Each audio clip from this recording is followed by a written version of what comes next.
মুখ্যমন্ত্রী পদ থেকে পদত্যাগের ঘোষণা দিয়েছেন দিল্লির মুখ্যমন্ত্রী ও আম আদমি পার্টির নেতা অরবিন্দ কেজরিওয়াল। 15 সেপ্টেম্বর রোববার এক দলীয় সভায় 6 মাস কারাভোগের পর মুক্তি পেয়ে 2 দিনের মাথায় পদত্যাগের এ ঘোষণা দেন তিনি। দেশটির বিভিন্ন সংবাদ মাধ্যম সূত্রে জানা যায়, তার এই সিদ্ধান্তে তার সমর্থক এবং বিরোধী নেতারা বিস্মিত হয়েছেন।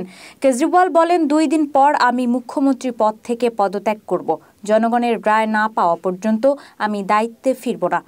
দিল্লিতে নির্বাচনের মাত্র কয়েক মাস বাকি। আমি আইনি আদালত থেকে ন্যায় বিচার পেয়েছি, এখন জনগণের আদালত থেকে বিচার চাই। সভায় একটি নাটকীয় পরিবেশ তৈরি করে কেজরিওয়াল আরও বলেন, জনগণের ইচ্ছাতেই আমি মুখ্যমন্ত্রীর চেয়ারে বসব। আমি দিল্লির জনগণকে জিজ্ঞাসা করতে চাই, কেজরিওয়াল কি নির্দোষ নাকি দোষী?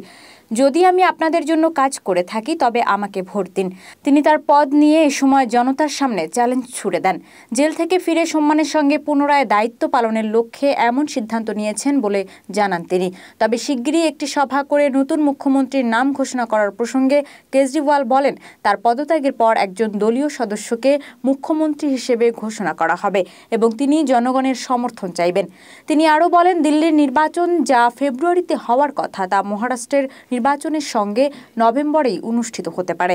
কেজরিওয়াল তার ভাষণে নরেন্দ্র মোদী সরকারকে ব্রিটিশদের চেয়েও স্বৈরাচারী বলে আখ্যা দিয়ে তীব্র সমালোচনা করেন। তিনি বলেন, গণতন্ত্র রক্ষার জন্যই আমি গ্রেপ্তার হওয়ার পরও পদত্যাগ করিনি। এদিকে তার পদত্যাগের ঘোষণার প্রতিক্রিয়ায় প্রশ্ন তুলেছেন বিজেপি নেতারা।